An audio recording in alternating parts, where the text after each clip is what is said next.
My name is Pat Shallow and I work in the Royal and Prior in Raphoe, and I've been a PAL for about 22 years. And by day I'm a history and geography teacher.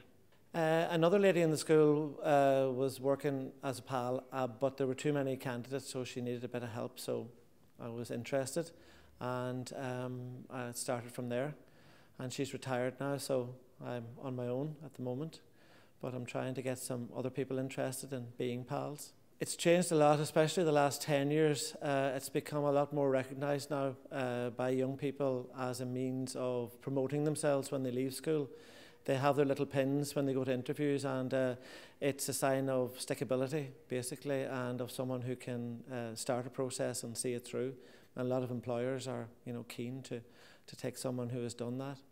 There's a lot more people doing it now, and it's gone more digital and more sort of modernised than the old sort of hard copy style. So all in all, it's definitely changed. Well, Lewis is from Letterkenny, and he for his adventure he cycled 100 kilometres, sort of a tour around Donegal. And this was good for Lewis because he plays rugby and he has a lot of injuries.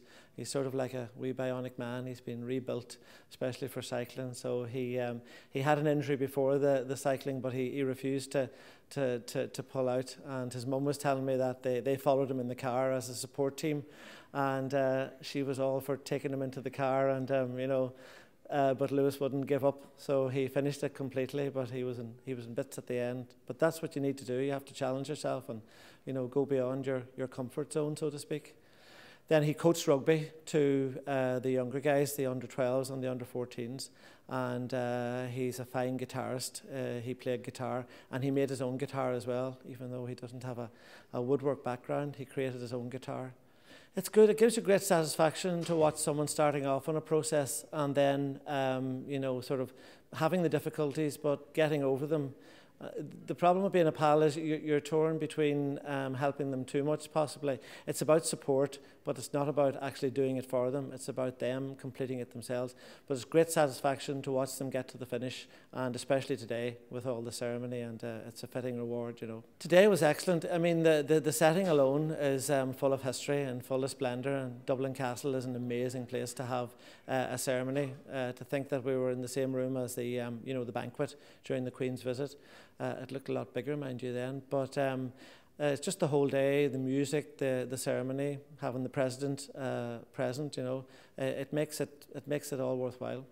Yes, I have 28 on the books this year at the moment, mostly bronze and a few silvers, and one person starting gold in a few weeks' time. So we hope to get him to the end before he leaves secondary school. It's quite difficult to get them to the finish line while they're still at secondary school. Most of them finish off in college, but this one has 2 years left, so it'll be a real possibility.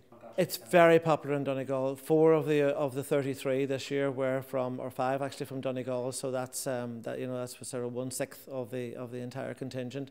And Donegal has a big record in Gaisce. Yeah, there's a lot of schools who are into it in a big way, and it's quite a lot of PALs across the county.